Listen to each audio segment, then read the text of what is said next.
ชิญมาเลยเชิญมาท่องเที่ยวสมภูผาเขียวธรรมศาสตร์แสนงามเมืองบางเวียงเมืองโลกเขาลือนามเชิญพ่อแม่ทุกทั่วถิ่นมาแวะยามว่าสีสมคำโลกเขาลือสาอาดำจะพาปีนพาสมบิวรับรองยกนิ้วถ้ามาเห็นกับตา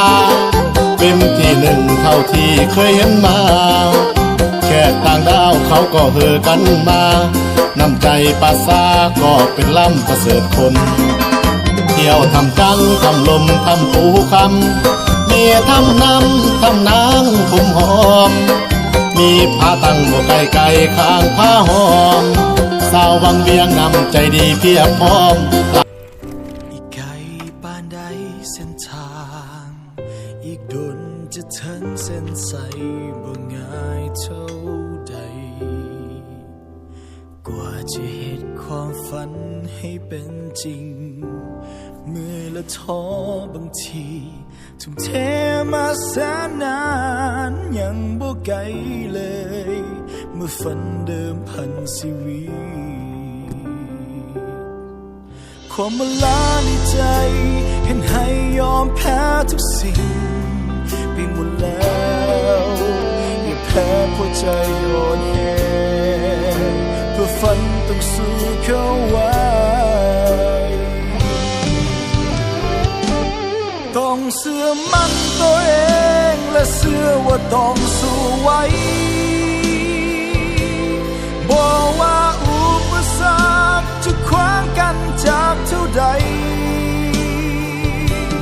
ต้องเชื่อว่าใจเฮามุ่งมั่นและแกร่งเพียงใดต่อให้ฝันแสนไกลขอให้เชื่อในหัวใจ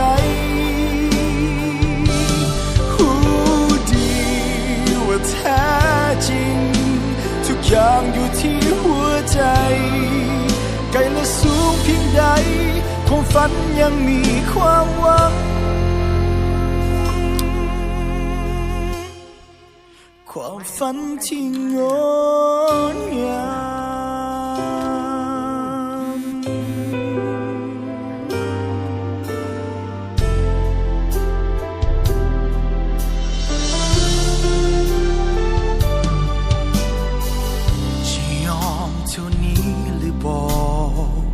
หรือเดินหน้าสู้ต่อไปถอดใจบางครั้งรู้สึกสับสนกับฝันที่เดินตามรางวัลบ่แม้เรื่องงานต้องแลกมือด้วยหัวใจแลกด้วยน้ำตารสชาติของชีวิตจริงความอ่อนล้าในใจเห็นให้ยอมแพ้ทุกสิ่งไปหมดแล้วอย่าแพ้หัวใจอ่อนแอ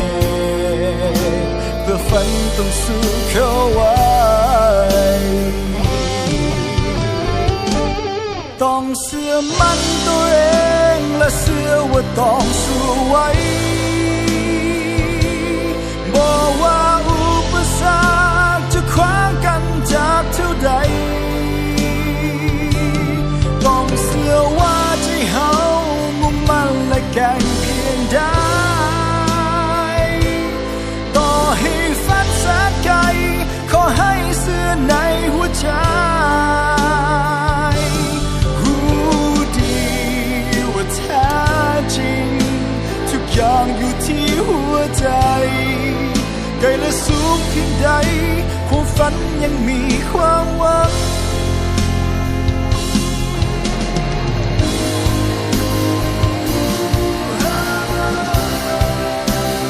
ฝันยังมีความหวัง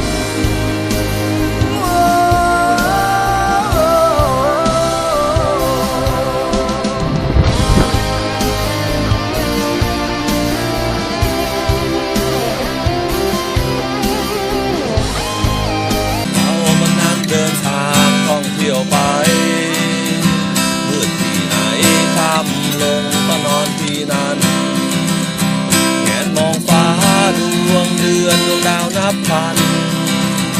ตื่นแต่เช้าเห็นตะวันสีอำไพ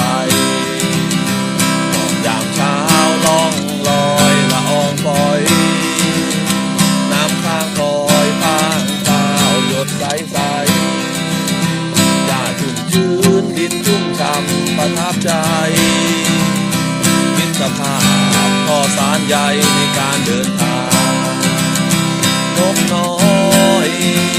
ก็ส่งเสียงคุยแมลงตัวน้อยก็ออกหากินเสียงลำธารเรื่อยไหลลินพร้อมเกลือกินกาแฟกับใครสักคนเรามานั่งเดินทางท่องเที่ยวไปกับสองล้อคู่ใจไปเก็บฝันทางข้างหน้า